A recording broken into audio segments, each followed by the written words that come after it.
शहरामध्ये जे अतिक्रमण आहेत तर विशिष्टच अतिक्रमणं काढली जातात आणि विशिष्ट भागामध्ये कारवाईच होत नाही. त्या ठिकाणी मात्र गल्लीबोळातून काही लोकांनी जागा बळकवलेल्या आहेत, अतिक्रमणं केलेली आहेत, त्याच्यावर कारवाई होत नाही.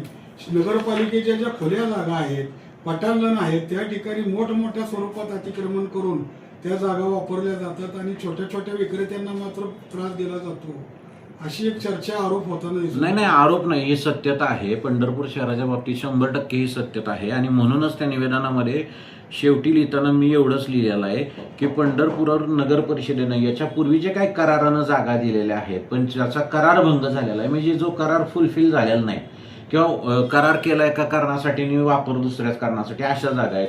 याच्यामध्ये स्पष्टरित्या अनेक माजी राजकीय पुढारी आहेत, नगरसेवक आहेत की ज्यांनी नगरपालिकेच्या जागांवरती बेकायदेशीररित्या ताबा घेतलेला आहे.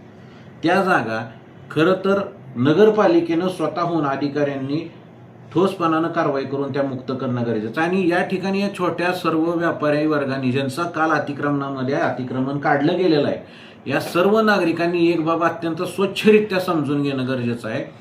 जे अतिक्रमण तोडल्यानंतर तुमच्या मदतीसाठी येणारे जे कोणी सो कॉल्ड तुमचे तारणहार असतील किंवा नेते असतील वगैरे, तुम्ही हा त्यांना प्रश्न विचारा की आमच्या कायदेशीर पुनर्वसनासाठी तुम्ही काय करणार आहात.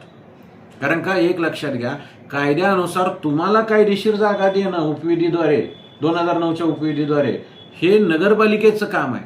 त्याची समिती आहे, त्याच्यामध्ये तुमचा प्रतिनिधी असला पाहिजे. हे सगळं असताना जर तुम्हाला रस्त्यावरती अतिक्रमण करून व्यवसाय करावा लागत असेल तर हे जसं तुमची अडचण आहे तसं इथल्या राजकीय नेतृत्वाचं, तुमच्या नगरसेवकाचं, प्रभागातल्या नगरसेवकाचं अपयश आहे. आणि तुम्ही जे म्हणताय की अशा ज्या जागा आहेत, आता मध्यंतरीची जी मीटिंग आपली रद्द झालेली आहे नगरपालिकेची, त्याच्यामध्ये एक विषय आहे. त्याच्यामध्ये नगरपालिकेनं स्पष्टरित्या पहिल्यांदा काहीतरी 295 का 96 अधिकृत जागांचा आकडा, नगरपालिकेच्या जागांचा आकडा दिलेला आहे. त्या जागांची आम्ही आता माहिती मागणार आहे. फक्त एवढंच या ठिकाणी सांगणं आहे माझं, हे निवेदन देण्याचं की ही अतिक्रमण मोहीम तुम्ही सुरू केली त्याच्याबद्दल नगरपालिकेचं अभिनंदनच आहे. याच्या आड जर कोण येत असेल तर त्याच्यावर कारवाई झाली पाहिजे.